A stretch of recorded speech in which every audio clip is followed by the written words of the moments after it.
Hello दोस्तों, super success class में आपका स्वागत है। दोस्तों, आज हम वाक्यांश के लिए एक शब्द या अनेक शब्दों के लिए एक शब्द। तो दोस्तों, इसका आज हम सेकंड पार्ट लेके आए हैं, उसको हम देखेंगे। पिछले पार्ट में हमने 40 वन लाइनर कराए थे। तो दोस्तों, आगे अब हम आज 41 नंबर से शुरू करेंगे और इसके कुछ आज ऑब्जेक्टिव भी देखेंगे। पहले 40 ये कराएंगे वन लाइनर और बाद में इसके हम ऑब्जेक्टिव भी देखेंगे कि किस टाइप पर क्वेश्चन बनता है। तो दोस्तों, ध्यान से देखेंगे। 41 नंबर, जिसे जाना ना जा सके, यानी जिसे जाना ही नहीं जा सकता, उसे हम क्या कहते हैं? अज्ञेय। अगला देखेंगे 42, जिसका आदि ना हो, उसे हम क्या कहते हैं? अनादि। यानी जिसका आदि नहीं होता है उसे हम क्या कहते हैं? अनादि। और दोस्तों, इसमें हम देखेंगे 41वें में, जिसे जाना ना जा सके उसे अज्ञेय कहते हैं, और जिसे जाना जा सके उसका विपरीत तो उसे हम ज्ञेय कहते हैं। तो दोस्तों, इसमें इस तरीके से भी पूछ सकते हैं, इसमें अज्ञेय का विलोम क्या होगा, पूछा जा सकता है। तो अज्ञेय का विलोम क्या होगा? ज्ञेय। यानी अज्ञेय न जानना और ज्ञेय जानना। आगे देखेंगे 43वां, जिसका संबंध आत्मा से हो, यानी जिसका संबंध डायरेक्ट आत्मा से हो, उसे हम क्या कहते हैं? आध्यात्मिक। लोग कहते हैं ना ये बहुत आध्यात्मिक हैं, तो उसका संबंध आत्मा से होता है दोस्तों, तो उससे हम क्या कहते हैं? आध्यात्मिक। आगे देखेंगे, जिसकी कभी मृत्यु ना हो, उसे हम क्या कहते हैं? जिसकी कभी मृत्यु ना हो उसे हम क्या कहते हैं? अमर्त्य। यानी जो नहीं मरता है, यानी अमर। जो कभी ना मरे उसे अमर, और जिसकी कभी मृत्यु ना हो अमर्त्य। आगे देखेंगे 45वां, भविष्य में घटित होने वाला भावी, उसे हम क्या कहते हैं? भविष्य में घटित होने वाला जो होता है उसे हम क्या कहते हैं? भावी। आगे देखेंगे 46वां, जो अवसर के अनुसार बदल जाए उसे हम क्या कहते हैं? अवसरवादी। अगला देखेंगे 47वां, जो जमीन उत्पादक हो उसे हम क्या कहते हैं? उर्वरा। जो जमीन हमारी उत्पादक होती है उसे हम क्या कहते हैं? उर्वरा। 48वां, जिसे छोड़ा ना जा सके उसे हम क्या कहेंगे? अनिवार्य। जब कोई भी क्वेश्चन पेपर जब आता है उसमें कभी कभी जो हाई स्कूल, इंटर, ग्रेजुएशन की परीक्षा होती है तो कोई पोर्शन दे दिया जाता है, उसको कहते हैं ये खंड अनिवार्य है। तो अनिवार्य उसको यानी छोड़ा नहीं जा सकता, ये सभी प्रश्न करने अनिवार्य हैं। तो दोस्तों, उसी को हम कहते हैं अनिवार्य। जिसे हम छोड़ नहीं सकते उसे हम कहते हैं अनिवार्य। आगे देखेंगे 49वां, जिसकी कोई उपमा ना हो, अनुपम। यानी जिसकी कोई उपमा नहीं होती उसे हम कहते हैं अनुपम। 50वां, जिसका पार न पाया जा सके उसे हम क्या कहते हैं? अपार। यानी जिसको हम पार, जिसका हम नहीं पा सकते हैं उसे हम कहते हैं अपार। आगे देखेंगे 41वां, जिसे कभी बुढ़ापा ना आए उसे दोस्तों हम क्या कहेंगे? अजर। यानी जिसका कभी बुढ़ापा ना आए उससे हम कहते हैं अजर। आगे देखेंगे 52वां, बात को बहुत बढ़ा चढ़ा कर कहने वाला उसे हम क्या कहेंगे? अतिशयोक्ति। जो बातों को बहुत बढ़ा चढ़ा के बोलता है तो उससे हम कहते हैं अतिशयोक्ति। एक अतिशयोक्ति अलंकार भी होता है, तो दोस्तों उसमें भी बढ़ा चढ़ा कर शब्द कहे जाते हैं। जैसे चढ़ राड़ा। इस आगे देखेंगे 53वां, जब हम वो अलंकार का पोर्शन पढ़ाएंगे तब उसमें हम अतिशयोक्ति अलंकार को विस्तृत बताएंगे। आगे देखें 53वां, अन्य देश में निवास करने वाला प्रवासी। अन्य देश में जो निवास करता है उसे दोस्तों हम क्या कहते हैं? प्रवासी। अगला देखेंगे 54वां, जिसकी पत्नी साथ रहती हो उसे क्या कहेंगे? सपत्नीक। जिसकी पत्नी साथ में रहती है उसे सपत्नीक, और जिसकी पत्नी साथ में नहीं रहती हो उसे विपत्नीक कहते हैं। आगे देखेंगे 55वां, अपनी बात पर टिका रहने वाला। जो अपनी बात पर टिका रहता है उसे हम क्या कहते हैं? अडिग। आगे देखेंगे 56वां, पश्चिम से संबंध रखने वाला। पश्चिम से जो संबंध रखता है उससे हम क्या कहते हैं? पाश्चात्य। और दोस्तों, जो पाश्चात्य का विलोम भी पूछ लेते हैं तो पाश्चात्य का विलोम क्या होता है? पौवार्त्य। पाश्चात्य का विलोम पौवार्त्य। जो जानने की इच्छा रखता हो उसे हम क्या कहते हैं, जिज्ञासु। और दोस्तों आगे देखेंगे 58वां, गद्य पद्य दोनों में की गई रचनाएं उन्हें हम क्या कहते हैं, चंपू काव्य। गद्य और पद्य दोनों में जो रचनाएं की जाती हैं उसे हम कहते हैं चंपू काव्य। आगे देखेंगे 59वां, बहुत तेज चलने वाला उसे हम क्या कहेंगे, द्रुतगामी। जो बहुत तेज चलता है उसे हम क्या कहते हैं, द्रुतगामी।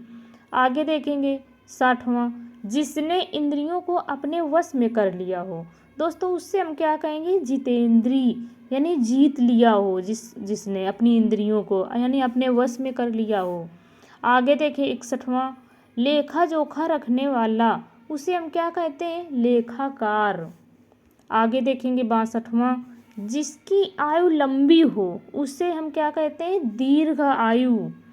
आगे 63वां, जो काम करने में विश्वास करता हो उसे हम क्या कहते हैं, कर्मठ। आगे देखेंगे 64वां, आकाश को भेदने वाला। दोस्तों इसमें भेजने लिख गया हुआ है, आक टाइप हो गया है, तो दोस्तों इसको हम ध्यान से पढ़ेंगे। आकाश को भेदने वाला उसे हम क्या कहते हैं, गगन भेदी। आगे देखेंगे 65वां, आकाश को स्पर्श करने वाला उसे हम क्या कहते हैं, गगन स्पर्शी। दोस्तों इसमें ध्यान देंगे, आकाश को भेदने वाला गगन भेदी और आकाश को स्पर्श करने वाला गगन स्पर्शी। आगे देखेंगे 66वां, कल्पना करने वाला उसे हम क्या कहते हैं, कल्पनीय। जो कल्पना करने वाली वस्तुएं होती हैं उसे हम कल्पनीय कहते हैं, यानी जो कल्पना करता है तो वो कल्पनीय। आगे देखेंगे 67वां, कल्पना न करने वाला। जो कल्पना नहीं करता है उसे हम क्या कहते हैं, अकल्पनीय। आगे देखेंगे 68वां, कल्पना से परे, कल्पनातीत। कल्पना से जो परे हो उसे हम क्या कहते हैं, कल्पनातीत। 69वां, वैध संतान। जो संतान वैध होती है उससे हम क्या कहते हैं, औरस। और जो अवैध संतान होती है उससे हम क्या कहते हैं, जारस। आगे देखेंगे 71वां, पसीने से जन्म लेने वाला। पसीने से जो जन्म लेता है उससे हम क्या कहते हैं, स्वेदज। जैसे जूं पसीने से जन्म लेता है उसे हम कहते हैं स्वेदज। 72वां, स्वयं से जन्म लेने वाला। जो स्वयं से जन्म लेता है हम उससे दोस्तों क्या कहते हैं, स्वयंभू। आगे देखेंगे 53वां, जिसके हाथ में वीणा हो उसे हम क्या कहते हैं दोस्तों, वीणा पाणी। आगे देखेंगे 74वां, जिसके हाथ में वज्र हो उसे हम क्या कहते हैं, वज्रपाणी। आगे देखेंगे 75वां, जिसके हाथ में त्रिशूल हो उसे हम क्या कहेंगे, शूलपाणी। 76वां, पेट में लगने वाली आग उसे हम क्या कहते हैं, जठराग्नि। 77वां, समुद्र में लगने वाली आग उसे हम क्या कहते हैं, बड़वानल। जंगल में लगने वाली आग उसे हम क्या कहते हैं, दावानल। 79वां, मृत्यु के समय देने वाली आग उसे हम क्या कहेंगे, स्वयं। दोस्तों इसमें टाइपिंग मिस्टेक हो गई है, आगे इसको हम अगले पार्ट में बता देंगे। 80वां, मुकदमा दायर करने वाला जो होता है उससे हम क्या कहते हैं, मुद्दई। आगे देखेंगे, आगे दोस्तों हम कुछ बहुविकल्पी देखेंगे इसी के प्रश्न। अनेक शब्दों के लिए एक शब्द जो था उसी के हम बहुविकल्पी क्वेश्चन देखेंगे। किस टाइप पर पिछली परीक्षाओं में क्वेश्चन पूछे गए हैं उसको हम ध्यान से देखेंगे दोस्तों। वाक्यांश के लिए एक शब्द, पिछली परीक्षाओं में सारे क्वेश्चन पूछे हुए, इसी वजह से हमने वन लाइनर फॉर्म में बनाया। आपका समय भी बचत हो, समय की आप स्पीड में इसकी स्पीड भी बढ़ा सकते हैं, स्पीड बढ़ा करके जल्दी जल्दी से देख लीजिए, रिवीजन कर लीजिए। जिसने पिछला पार्ट नहीं देखा है वो भी जाके जल्दी से पिछला पार्ट भी देख ले।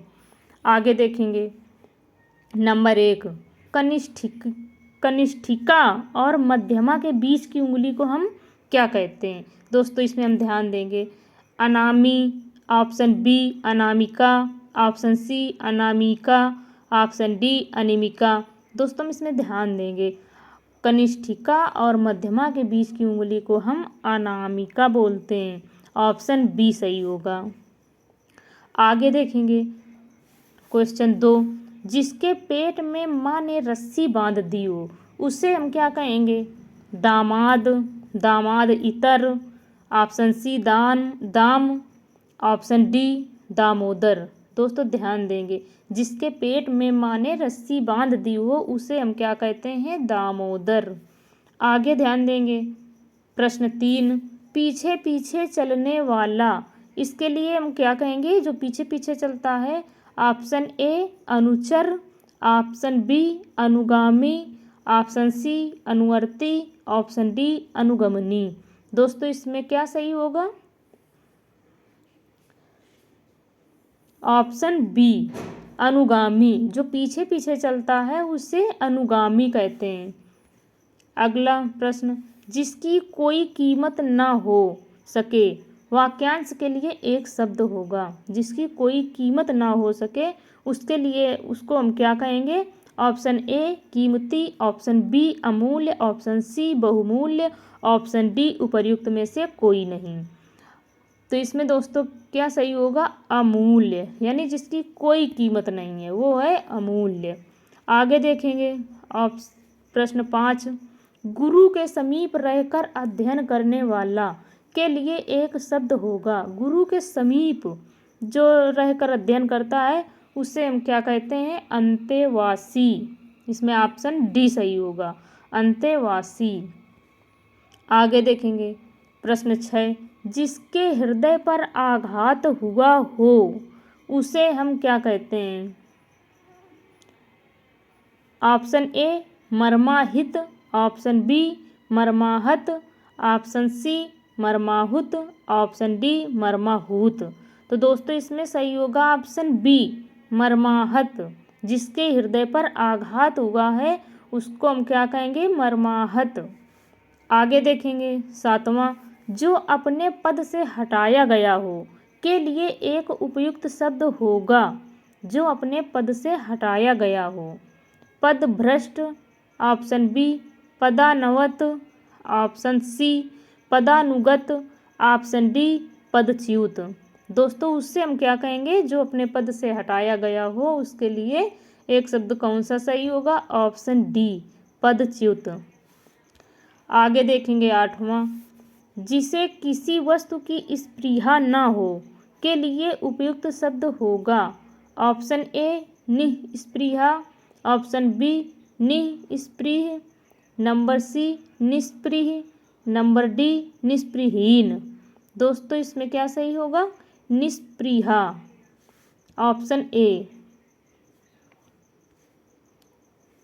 आगे देखेंगे 9वां क्वेश्चन, जिसकी पूर्व से कोई आशा न हो उसके लिए कौन सा शब्द सही होगा? ऑप्शन ए प्रत्याशित, ऑप्शन बी अप्रत्याशित, नंबर सी अप्रत्याशित, ऑप्शन डी अप्रत्याशित। दोस्तों इसमें केवल हम वर्णों का ध्यान देंगे, उसी में वर्णों में मिस्टेक है, उच्चारण में ध्यान देंगे। तो इसमें दोस्तों ऑप्शन सही होगा सी अप्रत्याशित। आगे देखेंगे 10वां, जिसका इलाज ना हो सके उसके लिए उपयुक्त शब्द क्या सही होगा? जिसका इलाज ना हो सके, ऑप्शन ए असाध्य, ऑप्शन बी दुसाध्य, ऑप्शन सी साधनहीन, ऑप्शन डी श्रम साध्य। तो दोस्तों इसमें ऑप्शन कौन सा सही होगा? असाध्य, ऑप्शन ए। आगे देखेंगे 11वां, जिसे जीता ना जा सके, दोस्तों उससे हम क्या कहेंगे? ऑप्शन ए अजेय, ऑप्शन बी अज्ञेय, ऑप्शन सी अपराजेय, ऑप्शन डी दुर्जेय। दोस्तों इसमें क्या सही होगा? ऑप्शन ए अजेय। आगे देखेंगे 12वां, जिस स्त्री का पति जीवित हो उसके लिए एक शब्द होगा। ऑप्शन ए पतिव्रता, ऑप्शन बी सधवा, ऑप्शन सी विवाहिता, ऑप्शन डी अनुरक्ता। दोस्तों इसमें ऑप्शन सही होगा सधवा, ऑप्शन बी। 13वां क्वेश्चन, जो छीड़ ना हो सके उसके लिए प्रयुक्त शब्द होगा। ऑप्शन ए अमिट, ऑप्शन बी अपार, ऑप्शन सी अक्षय, ऑप्शन डी अनंत। जो छीड़ ना हो सके उसके लिए क्या होगा? ऑप्शन सी अक्षय, यानी क्षय यानी छीड़ हो सके, अक्षय जिसका छीड़ ना हो सके, अक्षय का विलोम क्षय। क्वेश्चन 14, जिसके सिर पर चंद्र हो के लिए एक शब्द होगा। ऑप्शन ए चंद्रशेखर, ऑप्शन बी चंद्रशिखर, ऑप्शन सी चक्रधर, ऑप्शन डी चंद्रग्रहण। जिसके सिर पर चंद्र हो उसके लिए प्रयुक्त शब्द क्या होगा? Option A Chandrashekhar. 15वां, जिसके हृदय में ममता नहीं है के लिए उपयुक्त शब्द है। ऑप्शन ए मर्माहुत, ऑप्शन बी क्रूर, ऑप्शन सी निर्मम, ऑप्शन डी निर्दय। दोस्तों इसमें ऑप्शन कौन सा सही होगा? जिसके हृदय में ममता नहीं है, ऑप्शन सी निर्मम। 16वां, दिशाएं ही जिसका वस्त्र हैं उन्हें क्या कहा जाता है? दिशाएं ही जिसका वस्त्र हैं उसे क्या कहेंगे? ऑप्शन ई विश्वंभर, ऑप्शन बी दिगपाल, ऑप्शन सी दिगंबर, ऑप्शन डी पैगंबर। दोस्तों इसमें ऑप्शन कौन सा सही होगा? Option C Digambar. 17वां, जो हमेशा रहने वाला हो उसे क्या कहते हैं? शाश्वत, ऑप्शन बी अनवरत, ऑप्शन सी आजीवक, ऑप्शन डी अप्रतिहत।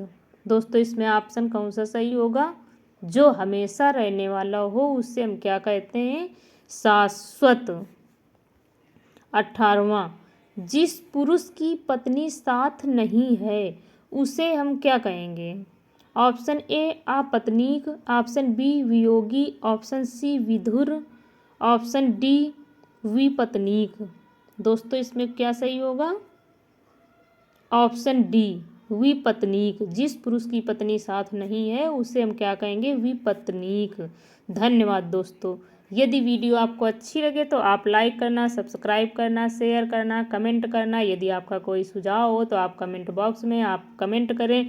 और दोस्तों इसी प्रकार से आपको क्लास चाहिए तो कमेंट बॉक्स में कमेंट करिए। और इसके 2 पार्ट हो चुके हैं, जिसने पिछला पार्ट नहीं देखा है दोस्तों तो वो भी पिछला पार्ट जल्दी से जाके प्लेलिस्ट बनी हुई है, प्लेलिस्ट से देख सकते हैं। धन्यवाद दोस्तों।